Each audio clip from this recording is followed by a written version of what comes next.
Okay, so you hear this term data science thrown around all the time, right?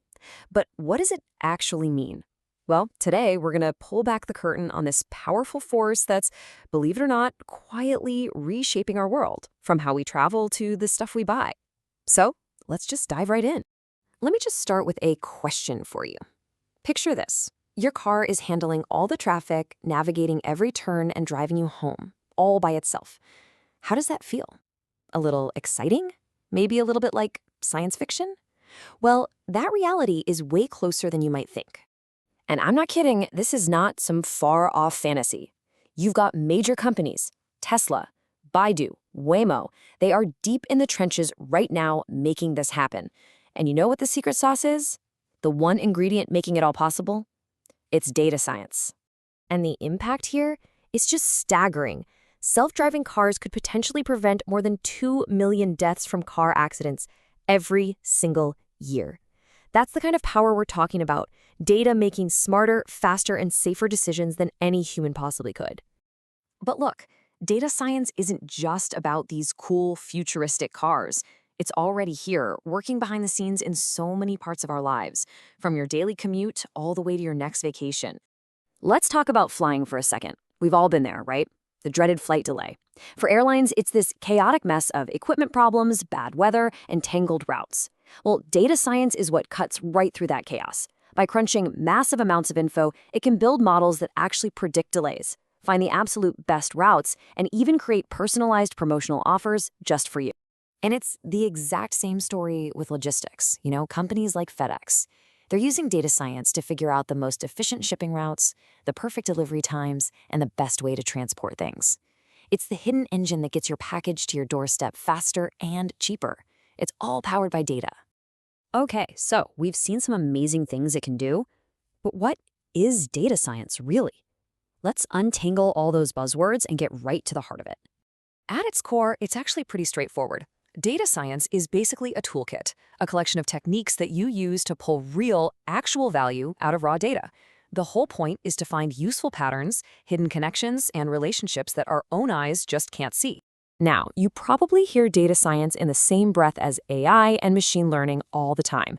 And they are related for sure, but they're not the same thing. Think of it like this. Artificial intelligence is the big idea, the whole universe of making machines smart. Inside of that, you have machine learning, which is a key way to achieve AI, where machines learn directly from data.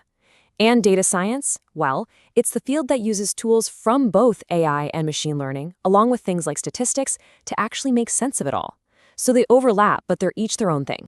When you boil it all down, data science really gives us 3 kinds of superpowers. First, it helps us make way better decisions, choosing option A over option B based on cold, hard evidence. Second, it lets us predict the future, answering that age-old question, what's going to happen next? And third, maybe the coolest one, is pattern discovery, finding insights we didn't even know we should be looking for. But this brings up a huge question, a really big challenge. To predict the future and find all these hidden patterns, do you need to look at every single piece of data on the planet? Let's dig into what I call the all-data problem. Think about it. If you wanted to figure out the average salary for every single IT professional in an entire country, would you really have to go and ask every single one of them? The short answer is no, absolutely not. Trying to survey everyone like that, it's called a census, would be a total logistical nightmare. It would take way too much time, cost an insane amount of money, and you'd need a massive army of people. In the real world, it's not going to happen. So, what's the clever solution? It comes from the world of statistics. Instead of trying to study the entire population, that's the whole group, we analyze a small but really carefully chosen sample. And here's the key. That small slice can tell us a surprisingly accurate story about the whole pie. But, and this is a big but, you have to make sure your sample is truly representative. And that's where something called bias can sneak in. I love this analogy. If you're asked to pick one mango from a basket to test the quality, which one are you going to grab? Probably the biggest, freshest, most perfect one, right? But that one mango doesn't represent the whole basket, which might be full of bruised or unripe ones. That's a biased sample, and it can throw all your results off. Right, so avoiding that bias is absolutely everything. Which brings us to our final piece of the puzzle. how do data scientists actually sample smart? How do they choose the right slice of the pie to make sure their answers are accurate? So there are two main ways to go about it. On one hand, you have probability sampling. This is really the gold standard. It means every single person in the group has a fair and equal chance of being picked, kind of like a lottery.